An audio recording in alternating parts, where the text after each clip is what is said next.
Hey folks, it's Patriot Nerds. Thanks for joining me today. I wanted to give you an update because I haven't talked to you guys since the midterm elections. So, of course, right now we're dealing with more Democrat fraud in Broward County, the stomping grounds of Debbie Wasserman Schultz. Or I think Rush Limbaugh calls her Debbie Blabbermouth Schultz, which is fantastic. But who's surprised? Not me.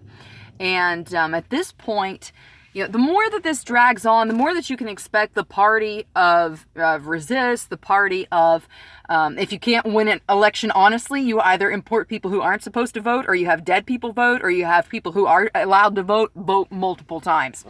So, one man, two votes, vote early, vote often. This is what you can expect. They're going to try and steal it. And I was thinking about this to myself. I wanted to review, mentally just kind of take a step back from the midterms for a minute before I made a video about this. But there's that nice part of good, law-abiding citizens that wishes more than anything and hopes that, now that the Democrats have gotten a majority in the House, not the Senate, thank God, now that they've got the majority in the House, that maybe the tactics of mobs and Antifa and harassing people in public, and now at their homes, in Tucker Carlson's instance, having a mob show up at his house, chanting like, "We know where you live," and breaking the front door of his home while his wife is inside. You think that maybe they would be placated, that maybe their leadership would stop endorsing this type of behavior, the likes of Maxine Waters, at all. No, the answer is no. If anything, this little victory that they have is going to embolden them to continue their tactics. The way that they see it, the victory in the House is an endorsement of their tactics. And so I do not think that they're going to be placated by this. I don't think that they're going to somehow become more civil or more inclined towards bipartisanship in any way, shape, or form. If anything, they're going to continue their antics of screaming at people and showing up and harassing people at their homes and places of business. And eventually they're going to overstep. Because I got news for you. When you have a mob of 20 people that are closing in on you in a threatening manner, in many cases, a reasonable person would fear for their life in a case like that. And what are you going to do? If you're a single woman out by yourself and you're being accosted by 20 people who are yelling at you and advancing on you in a threatening manner, you have reason to assume that they mean you harm, okay? So they're going to overstep. It's just a matter of time. They're going to overstep when they do this. The party of resist, the party of mobs. By the way, I think the best slogan in the entire midterm election was mobs versus jobs. Nothing could be a better picture of the polarization. One part of the country says we're entitled to other people's stuff. We're entitled to the labor of our fellow citizens, even though, we didn't go to work. We didn't earn this wealth that we're trying to siphon off from people. No, we're entitled. They're willing to send emissaries of government to take the hard-earned labor of their neighbors. They're willing to essentially subject their neighbors into a life of slavery. When you think about it, what is a slave? A slave is someone who doesn't own the fruit of their hands, who doesn't own their labor. And that's what the Democrat Party is all about. Lest you think that they're all like revolutionary and equal rights and stuff. Oh, no, nope. They are all about slavery. They are about enslaving people who work and putting them to work on behalf of people who don't, so that their social programs, etc., can, get further. But the bottom line is things are not going to get more civil. It's not going to happen. It's not going to happen. So let us not delude ourselves. One thing that I have noticed is that on the far end fringe of this equation, both far and fringe groups are getting louder and louder. And yes, I do know that Nazis are by default, they're socialists. That's what Nazi means, National Socialists, okay? So nobody's under any illusions here. But I'm telling you that racial identitarians who would self-identify as right-leaning racial identitarians, they are getting louder. I would submit to you that they're probably not as numerically present. They don't have the strength in numbers that the far left does in this country for sure, because most people who are right-leaning / conservative-leaning don't want anything to do with like anti-Semitic stuff and racial identitarian stuff. But we've had more anti-Semitic attacks. We had the shooting in Pittsburgh, but also in California we had a dude who was running around and ripping off the wigs of Orthodox women. And I know, an incident doesn't make a pattern here, but if you've ever studied music, you only need 2 beats to establish a tempo, okay? And we've been seeing this more and more and more. And no, by the way, President Trump did not do this. President Trump did not somehow stoke the fires of anti-Semitism or racial hatred. No. You want to put some blame on somebody? You can blame Barack Hussein Obama for that. Because when you look at the fruit of all the division that he sowed during his politics, of blaming people who, for nothing other than being born with a Y chromosome and being born with pale skin, this keeps happening. You can't expect that if you have a president who builds his entire party platform on envy, on covetousness, you can't expect that is going to somehow stop when he leaves the office. So I blame President Obama for a lot of this, as a matter of fact, and the Democrat Party, of course, because they are the party of victimhood and the party of covetousness. They are the party of take what is your neighbor's, because you deserve it somehow. But as long as you vote for us, it's okay. Don't bother thinking for yourself on this one. No, it's cool. As long as you vote for us, we'll take other people's stuff for you, and then we'll give it back to you. We'll give you the crumbs that fall from their table. We're going to eat the pot roast that comes out of the oven, but we'll give you a few crumbs just as long as you vote for us. That's their whole thing.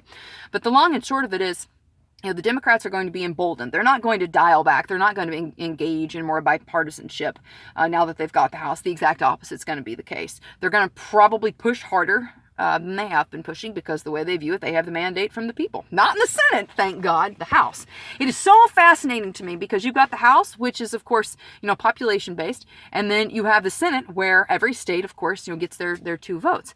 And thank God for the wisdom of our founders, who recognized that the Senate needed to be the brakes on things, because the Senate is where all states, regardless of population, regardless of the sway of these cities of urban versus rural, all states, had their equal say in the Senate. Thank God. And we have seen, again, the wisdom of our founders, particularly the anti-federalists, in this last election, because the divide between urban and rural could not be starker at this point. When you look across the country, it is a sea of red with little dots of blue and the coasts that are blue. So the nation itself is it's bifurcating. I keep thinking about arterial stuff. It's bifurcating. It's splitting. There's forks in the road here.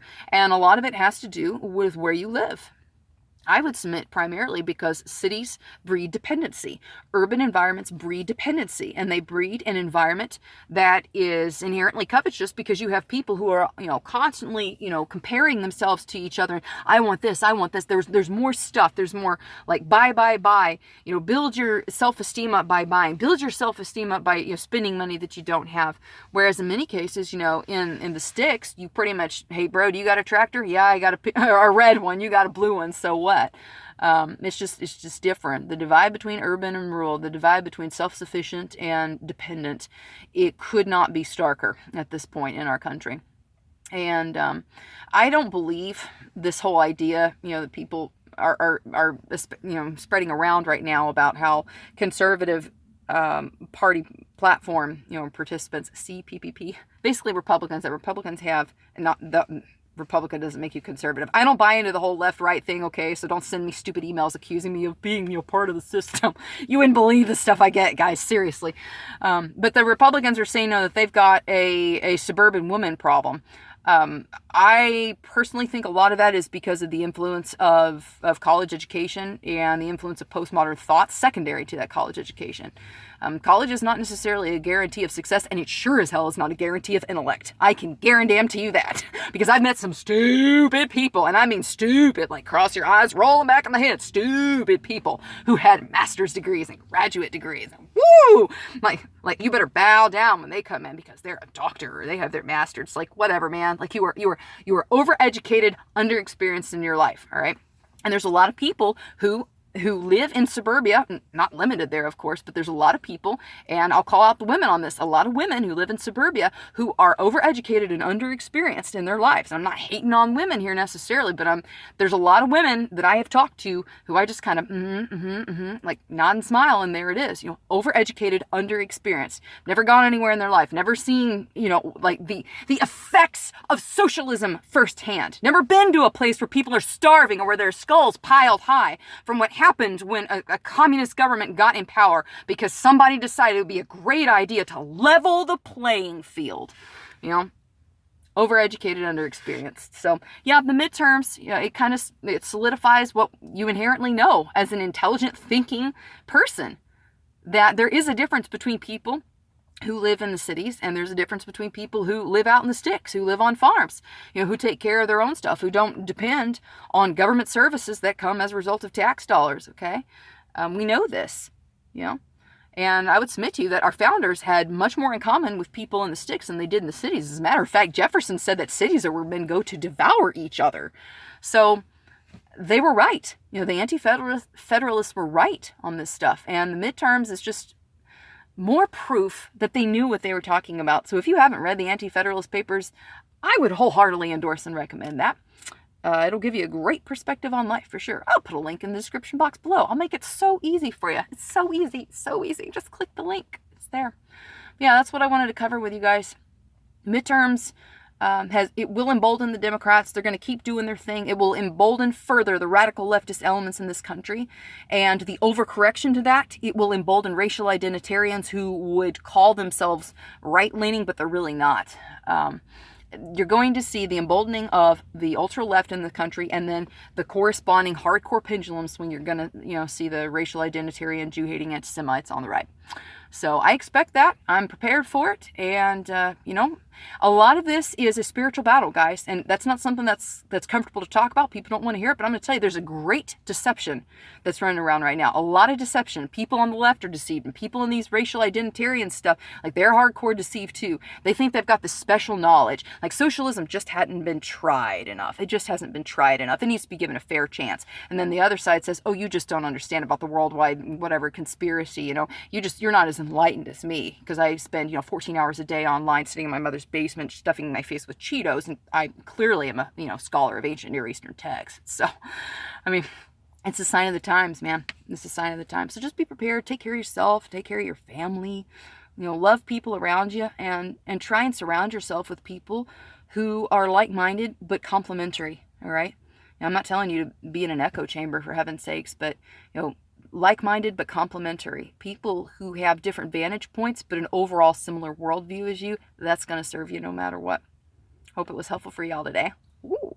If you enjoyed the video, I hope you'll subscribe to me, Patriotners. You can also support me on Patreon, guys. I got a link in the description box below. For $5 a month, you can have access to my newsletter. The newsletter, it's not written, it's typed now.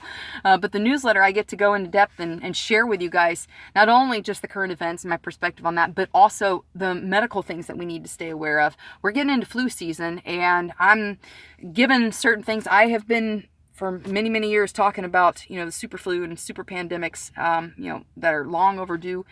It's just a matter of time. Y'all, so stay prepared. Take care of your people. Hope it was helpful for y'all. For now, it's Patriot Nurse signing off, and I'll see y'all later. Bye.